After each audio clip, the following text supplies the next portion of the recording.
Brother Nikas Mandureme is a Redemptorist journalist and jurist in the Democratic Republic of Congo. This interview is conducted in French. English answers will be provided on commonhome.tv. Frère Nikas Mandureme est une rédemptoriste, journaliste et juriste dans la République démocratique du Congo. Dans cette interview, il explique la crise humanitaire actuelle ainsi que le rôle de l'Église et la foi en ces temps difficiles. Frère Nikas Mandureme, merci de nous joindre sur Common Home TV. Merci beaucoup. Je vous Ok, remercie. la première question que je vais demander, c'est la présence des rédemptoristes en la République démocratique du Congo. Quelle est votre mission? La mission Redemptoris en RDC s'inscrit dans les cadres du charisme global de la congrégation, qui est l'annonce explicite de la bonne nouvelle aux plus abandonnés, aux plus démunis et aux pauvres. Alors, en République démocratique du Congo, cette annonce est accompagnée des œuvres que je peux citer. Il y a la formation, les écoles. Dans cette formation, il y a des écoles, les centres de formation professionnelle, les centres catéchétiques et tout ce qui a trait à, à la pastorale dans sa dimension vaste de la formation. Nous avons les centres hospitaliers, nous avons les œuvres caritatives, nous avons les aumôneries pour les malades et pour les militaires. Donc, nous avons aussi le média, radio et télévision, qui nous permet d'évangéliser dans un domaine plus large encore. Voilà. Pouvez-vous nous donner un contexte historique sur le conflit? La crise actuelle, est-ce qu'elle est liée au génocide rwandais? Oui, euh, la crise actuelle en République démocratique du Congo trouve son origine ou son explication dans le génocide rwandais de 1994, mais 1994, comme certains peuvent le dire. Deux ethnies du Rwanda, les Hutus représentés par les Forces démocratiques de libération du Rwanda, FDLR, et les Tutsis représentés par les Fronts patriotiques rwandais, se sont affrontés à l'intérieur, à l'interne, dans leur propre pays, jusqu'au génocide. Alors, l'ethnie Tutsi, qui avait gagné l'affrontement, actuellement au pouvoir, a chassé les combattants Hutus du FDLR et ceux-ci ont trouvé refuge en RDC, un grand pays voisin. Ils ont aussi trouvé refuge dans certains pays comme le Burundi, où ils pouvaient retrouver une certaine sérénité parmi les Hutus. Alors, en 1997-1997, une rébellion soutenue par le Rwanda et l'Ouganda éclate au nord du pays, l'actuelle RDC qui s'appelait le Zaïre, pour chasser l'ancien président Mobutu. Depuis cette période, le Rwanda a maintenu sa présence, une présence militaire en République démocratique du Congo, au motif de traquer les Hutus FDLR qui ont trouvé refuge en RDC, au risque de les voir un jour revenir déstabiliser le pouvoir actuel au Rwanda, le pouvoir du Front patriotique rwandais. Alors, 30 ans après, le Rwanda continue de justifier sa présence militaire en RDC au motif de traquer le rebelle Hutu réfugié sur le territoire congolais. Mais en réalité, il est essentiel de retenir les motivations rwandaises suivantes. Le Rwanda exploite le minerai de la RDC pour booster son économie. Le Rwanda n'a pas de minerai stratégique qu'on a au Congo. Et le Rwanda ne peut que passer par la RDC pour faire cette opération de pillage. Alors, ça c'est un des deux. Le Rwanda veut conquérir les terres de la RDC pour augmenter sa petite superficie. Le Rwanda convoite, a envie le- la, la grandeur de la RDC, pendant que le Rwanda lui-même n'a pas de territoire, même pour faire l'agriculture. Donc, le Rwanda veut contrôler toute la sous-région et certains pays africains avec la complicité de certaines puissances occidentales. C'est là où nous en sommes aujourd'hui. Mais aujourd'hui, on parle des rebelles du M23. Pourquoi sont-ils revenus et comment sont-ils capturés, Goma? Et maintenant, on attend Bakavu aussi? Oui, les M23 sont de Rwandais, avec quelques Congolais formés, entretenus, armés par l'armée rwandaise, en complicité toujours avec certaines puissances de l'Occident. Démantelés et chassés de la RDC en 1913, à l'époque du président Joseph Kabila, les M23 sont revenus parce qu'il me semble que le minerai coûte moins cher en temps de guerre où personne ne sait contrôler, hein, qu'est-ce qui entre, qu'est-ce qui sort, parce que c'est la magouille, contrairement au temps de paix où tout est bien contrôlé. Donc, en un mot, hein, comme en mille mots ou en plusieurs mots, les M23 est revenu pour les pillages armés des minéraux précieux de la RDC, toujours sous contrôle rwandais, hein, et avec le parrain occidentaux alliés au pouvoir rwandais aujourd'hui. Si aujourd'hui ils se sont permis de, de piller tout ce qu'ils font et tout ce qu'ils entretiennent aujourd'hui, ce n'est pas les M23 à proprement parler, mais c'est une organisation rwandaise qui vient sous l'habillement ou sinon sous le nom du M23. Ce sont eux qui viennent aujourd'hui déstabiliser la RDC. Et vous voyez que le Rwanda aujourd'hui est prospère. Et toutes les puissances étrangères aujourd'hui sont derrière les Rwandais pour ces pillages de minerais. Il n'y a pas deux choses qui a ramené le M23 sur le sol congolais, sinon le Rwanda. Et quand on chasse les Rwandais de la RDC, ils trouvent refuge au Rwanda et en Ouganda, les vrais parrains de cette organisation. Ils ont capturé Goma, hein, plus facilement parce qu'ils ont la supériorité en armement. Ils ont beaucoup plus d'armes que la RDC. Et ils ont des alliés plus puissants que la RDC pour le moment. Il y a plusieurs armées qui combattent dans l'armée rwandaise. Il n'y a pas que le Rwanda. Le Rwanda, en termes d'effectifs militaires, n'a pas la facilité de battre la RDC. Donc, il y a plusieurs armées rwandaises, plutôt de la sous-région et de l'Occident, derrière le Rwanda.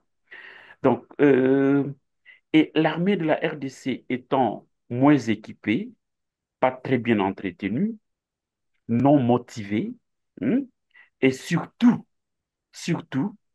infiltrés par l'armée rwandaise à travers le M23, ne pouvaient pas résister pour contenir Goma. Et aujourd'hui, c'est Bukavu qui est encore tombé, les villes stratégiques de l'Est.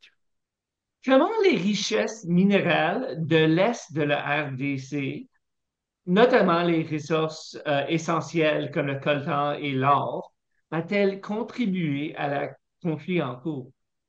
Voilà, c'est une question très importante que vous posez là. Les minerais de l'Est de la République démocratique du Congo, or, coltan et le lithium, tout ce cobalt, tout ça, tout ce qu'ils exploitent là, contribuent au conflit dans la mesure où le Rwanda et les grandes firmes ont grandement besoin des matières premières de la RDC pour faire fonctionner leurs industries et développer leurs économies. C'est une question importante que vous posez. En même temps, l'argent soutenu, plutôt obtenu par la vente des minéraux, sert pour l'achat des armes et venir alimenter la rébellion. Donc, à part l'économie rwandaise, l'économie des grandes firmes de l'Occident, mais il y a aussi les armes qu'ils achètent pour venir alimenter la rébellion Et cette rébellion encadre les zones minières qui sont pillées pour que personne ne le voie. Hein. Et il faut protéger militairement les zones qu'on exploite. Et on les protège avec les armes. Donc, plusieurs industries au monde, comme je viens de le dire, utilisent aujourd'hui les minéraux de notre nation pour la fabrication, par exemple, des batteries de téléphone, pour prendre cet exemple-là. Et c'est par la guerre de M23 et le Rwanda que les minéraux quittent les sols de la RDC sans rien payer. Et en contrepartie, les grandes puissances déversent tout, fournissent armes, argent au Rwanda pour entretenir cette guerre, que j'appelle moi un pillage. Au fond, c'est un pillage à main armée. Voilà. Depuis le génocide rwandais, le Rwanda a maintenu une image positive dans l'Ouest et reçoit l'aide de le Royaume-Uni et la France. Rwanda a joué un rôle clé dans la lutte contre les insurrectionnistes islamiques en Afrique. Pensez-vous que cela retarde les sanctions contre le Rwanda pour son rôle dans le conflit en RDC? Oui, comme je venais de le dire tout à l'heure, le Rwanda euh, a une place importante parce que c'est le Rwanda qui occupe la RDC et qui agresse la RDC au nom du M23. Donc oui, le Rwanda, d'ailleurs, selon plusieurs rapports des experts, a joué et joue encore un rôle très important dans la lutte contre les islamistes en Afrique, parce que le Rwanda doit sécuriser les intérêts de ses partenaires occidentaux, désormais menacés en Afrique comme la France, par exemple. Donc surtout que les Africains sont plus éveillés aujourd'hui qu'avant, parce que dans le passé, les Africains n'étaient pas très bien informés de tout ce qui s'est passé au monde, mais aujourd'hui, avec l'évolution de la technologie, de la communication, tout est connu de tout le monde à tout moment. Donc, plusieurs rapports montrent que le Rwanda joue un rôle important pour alimenter la guerre à l'est de la RD123. Et nous, Congolais, estimons que c'est le Rwanda qui est en train de déstabiliser la sous-région. J'ai entendu des experts qui décrivent la situation comme une guerre entre le Rwanda et la Burundi sur le sol congolais. Pouvez-vous expliquer pourquoi les nations voisines sont impliquées dans l'est de la DRC et quels sont les risques d'une escalade du conflit et une guerre régionale? Oui, euh, ça c'est à accepter qu'aujourd'hui, il y a une sorte d'affrontement entre le Rwanda et le Burundi sur le sol congolais. Le Rwanda qui veut imposer son hégémonie de l'ethnie Tutsi dans la sous-région n'a souvent pas un bon regard sur le Burundi qui est composé majoritairement de l'ethnie Hutu. Ce sont ces deux ethnies qui se sont affrontées pendant le génocide. Et le Burundi a accueilli sur son sol les FDLR Hutus rwandais pendant le génocide. Et ceux-ci sont ennemis ou sinon considérés comme ennemis du Front patriotique rwandais au pouvoir aujourd'hui. Alors, les Rwandais pensent que le Burundi héberge ses ennemis sur son sol et que ceux-ci reviendront vers le Rwanda un jour pour déstabiliser le pouvoir du FPR, hein, le pouvoir Tutsi aujourd'hui. Et d'ailleurs, c'est la peur qu'ils ont aussi de la RDC parce qu'ils estiment que les Hutus du Front patriotique, disons plutôt les FDLR, qui se sont réfugiés pendant les génocides en République démocratique du Congo, reviendront un jour pour déstabiliser le Rwanda.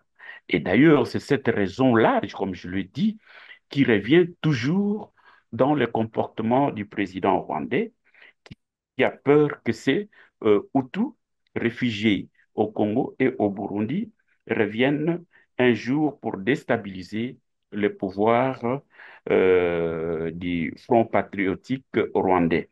Alors, le Burundi, à son tour, estime que la RDC, après la RDC, le Rwanda va attaquer son pays pour chercher à se protéger contre ces rebelles-là et à renverser le pouvoir actuel au Burundi. Le président burundais aujourd'hui le dit d'ailleurs pour tous ceux qui suivent les informations. Et le Rwanda le fait avec un fonds pour imposer un pouvoir proche du Rwanda en République de Burundi aujourd'hui. Alors, les pays voisins surveillent la politique expansionniste du Rwanda dans la sous-région. Hein. On surveille où le Rwanda veut aller. Sinon, euh, chacun a peur. Alors, en outre, chaque pays de la sous-région veut entrer aussi avec son armée en République démocratique du Congo pour chercher à piller sa part des minéraux précieux du Congo. Ça, c'est aussi une réalité. Alors, compte tenu de tout cela, hein, chaque nation voisine ne veut pas perdre son territoire et ses intérêts dans la sous-région. Tout le monde veut être puissant, tout le monde veut avoir des alliés. Et pour conserver son territoire et ses intérêts, chaque nation trouve un allié et signe des contrats de défense commune, hein, parce qu'en cas d'attaque, ils peuvent recourir à son allié.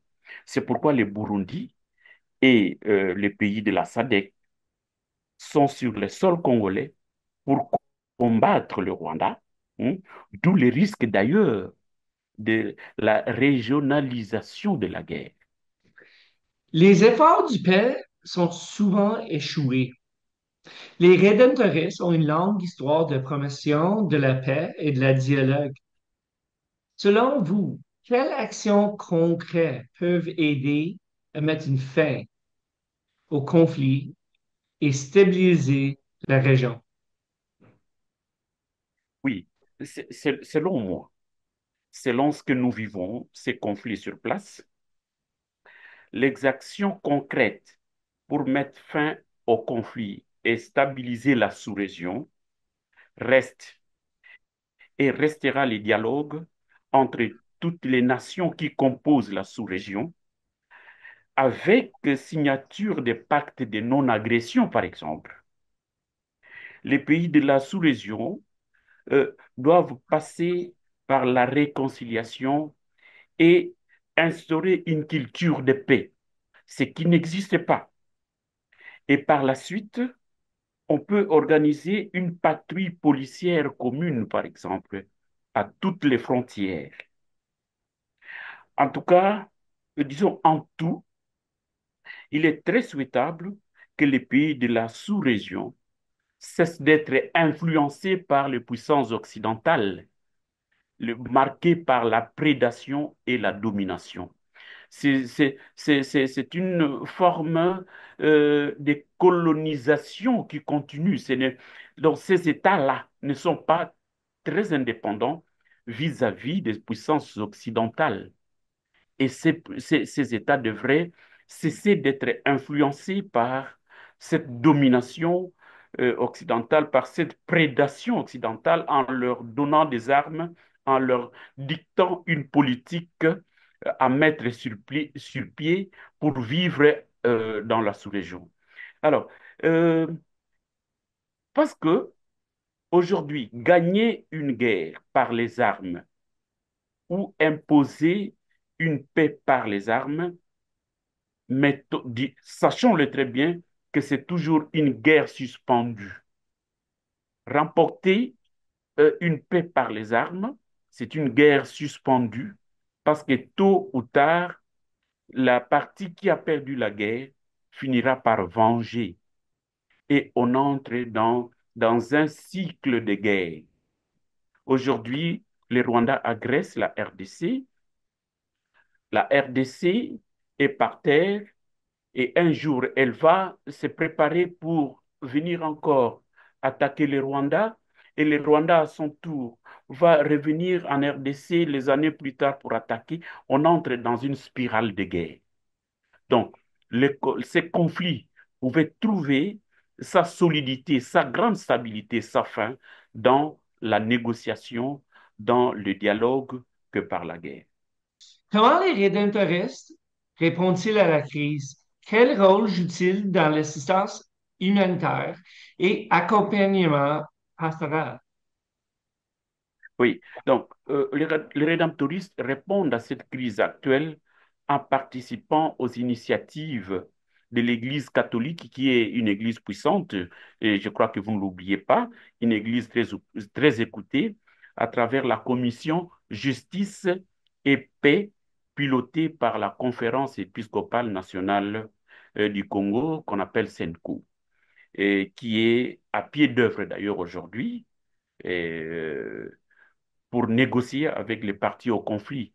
Et je pense que pour ceux qui suivent les médias, la SENCO est allée voir le président rwandais Paul Kagame, la SENCO est allée voir le président Ruto du Kenya, la SENCO est allée voir le président de la République démocratique du Congo, la SENCO est allée voir les rebelles du M23 par leur chef pour chercher à trouver un compromis.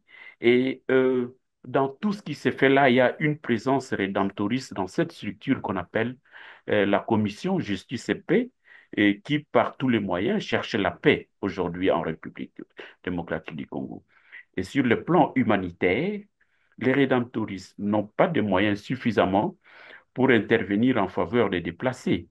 Hmm? On n'a pas beaucoup de moyens, mais les rédemptoristes participent à un accompagnement pastoral pour la promotion de la paix, la non-violence, la justice et la cohésion sociale dans les médias, dans les radios et télévisions catholiques.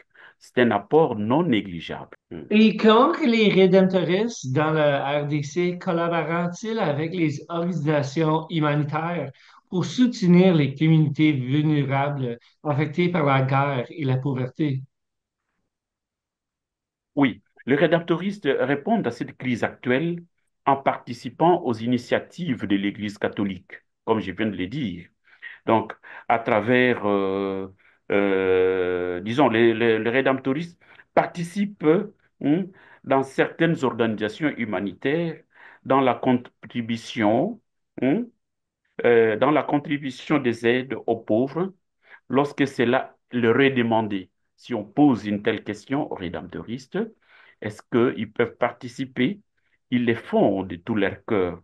Il y a eu d'ailleurs dans le passé une collaboration entre certaines structures, certaines organisations internationales comme l'UNICEF et les rédemptoristes dans la distribution de fournitures scolaires aux enfants pauvres, hein, pour ne citer que ça.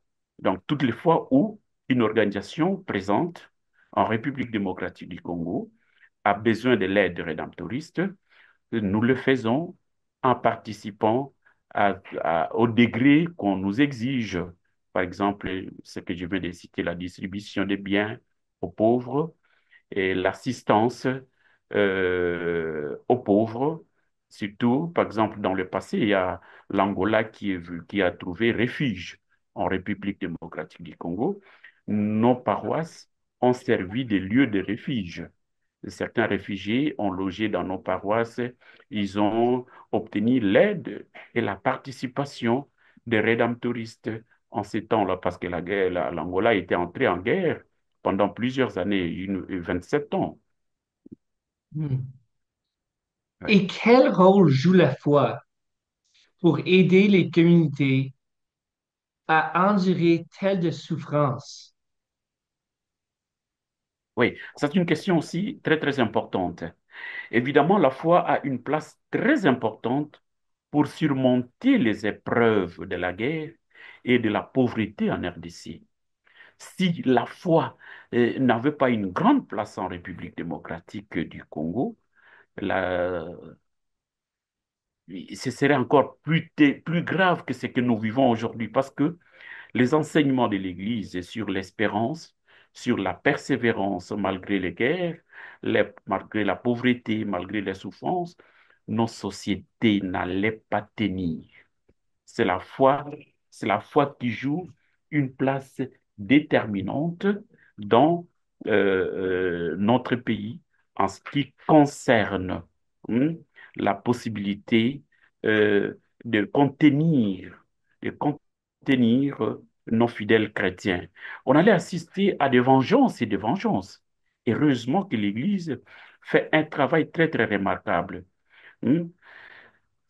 Donc, la foi appelle à la non-violence, à la patience et au pardon. Dans les cas contraires, les nations de la sous-région seraient dans une guerre beaucoup plus généralisée et depuis très longtemps. Donc, l'Église a joué et joue encore un rôle très important pour ça. Et, et comme vous le savez, l'Église est très, très écoutée. C'est la structure Hmm. la mieux organisée au Congo, la structure la plus écoutée au Congo et la structure et qui a encore le monopole de la confiance de la population congolaise. Et même à l'étranger, l'Église est très écoutée. C'est comme ça que Bien sûr. en prenant la voie pour le dialogue, l'Église aujourd'hui a eu la facilité d'atteindre le président rwandais, le président congolais, le président du Kenya et toutes les autres autorités impliquées dans cette crise. Donc la foi a une place très, très importante dans cette crise ici. Et finalement, ce conflit est considéré comme une des pires crises humanitaires dans les dernières années. Quel aspect de la souffrance dans la RDC ne sont pas suffisamment couverts par les médias internationaux? Oui, ça c'est encore un autre élément important que vous soulevez. Euh, Personnellement, les aspects ayant trait à la crise humanitaire, la fourniture en produits pharmaceutiques, en produits alimentaires, les logements des déplacés, la scolarité des enfants déplacés pendant 30 ans de guerre que nous avons connus, hein, sont des aspects de la souffrance de la République démocratique du Congo qui ne sont pas suffisamment couverts par les médias internationaux. Je vous le rassure, plus que jamais, il y a un très grand besoin d'aide alimentaire en RDC pour le moment. Et d'ailleurs, quand nous avons suivi l'évaluation de toute la situation, hier, on parle de 7,5 mi- 7,5 millions de déplacés. 5,5 millions de déplacés. Chaque jour, il y a des déplacés. Et on n'en parle pas, nous les vivons. Nous sommes à Kinshasa, la guerre est à 3 000 km, 5 000 km, mais nous subissons l'influence des déplacés. Les déplacés arrivent jusqu'à 3 000 km, jusqu'à 5 000 km. Donc, les déplacés sont aujourd'hui à travers toute l'étendue de la République démocratique du Congo. Et plusieurs médias du monde n'en parlaient pas. Et comme nous n'avons pas non plus la possibilité d'ouvrir nos voix pour atteindre le monde entier, on ne nous fait pas entendre. Heureusement que vous en parlez maintenant, nous vous le faites entendre plus loin où vous êtes qu'il y a un sérieux problème humanitaire en République démocratique du Congo. Et hier, les humanitaires ont évalué cette situation en, en termes de milliards. Donc aujourd'hui, on a besoin de minimum 2,5 milliards de dollars pour régler, pas en totalité, mais partiellement, la situation humanitaire que vit la République démocratique du Congo. Nous qui sommes ici sur place aujourd'hui, euh, nous vous le rassurons que le problème, c'est un problème que la République démocratique du Congo n'a jamais vécu. Et je crois que c'est le plus grand le plus grand besoin humanitaire du monde pour l'heure, à, à- à moins que j'oublie certaines données du monde. Mais le plus grand Mm. problème humanitaire du monde, pour le moment, est en République démocratique du Congo. Il y a des enfants qui sont nés conçus pendant la guerre, nés dans la guerre et grandis dans la guerre, ils n'ont jamais fait l'école. Comment on peut comprendre ça? Parce que chaque 6 mois, ils doivent se déplacer. Chaque année, ils doivent se déplacer 1 ou 2 fois. Et comment ils peuvent produire, hein, ils peuvent faire une production alimentaire, agricole, comment ils peuvent aller à l'école, comment ils peuvent organiser la vie. Donc, plus que jamais, la République démocratique du Congo vit une situation jamais vue. Si vous permettez que je puisse conclure, je ne sais pas, j'ai votre permission pour donner une petite conclusion. Oui, oui, s'il vous plaît. Oui, donc comme je viens de le dire là, la RDC passe un moment sans précédent de son histoire en ce qui concerne sa sécurité et le plus grand défi de la situation humanitaire qui prévaut aujourd'hui avec ces nombres que je viens de vous donner qui augmentent chaque jour. Et retenons que même ceux qui ne sont pas dans des zones de guerre vivent des situations humanitaires très, très complexes. Donc, c'est une très grande tragédie de notre histoire en République démocratique du Congo. Voilà. Mais au nom de tout le monde ici à Common Home TV, je vous remercie pour votre temps et soyez assurés que notre comité de prière rédemptoriste Bread for Today vous garde ainsi que tout le monde dans la RDC dans notre prière. Merci pour votre temps. Je vous remercie beaucoup de votre attention sur la situation en République démocratique du Congo. Nous pensions que nous étions abandonnés, mais de très loin où vous êtes, vous pensez à nous et vous voulez savoir ce qui se passe en République démocratique du Congo. C'est une pastorale pour vous et vous nous encouragez, vous, vous nous soutenez et ça nous donne beaucoup plus de force et ça nous rassure dans les combats que nous menons. Et à tous ceux qui peuvent vous entendre, nous vous remercions aussi. Ne nous oubliez pas. Et tout ce que vous pouvez faire à votre niveau pour la vie de la République démocratique du Congo, nous vous exhortons de le faire. Et c'est aussi une pastorale pour vous. Je vous remercie.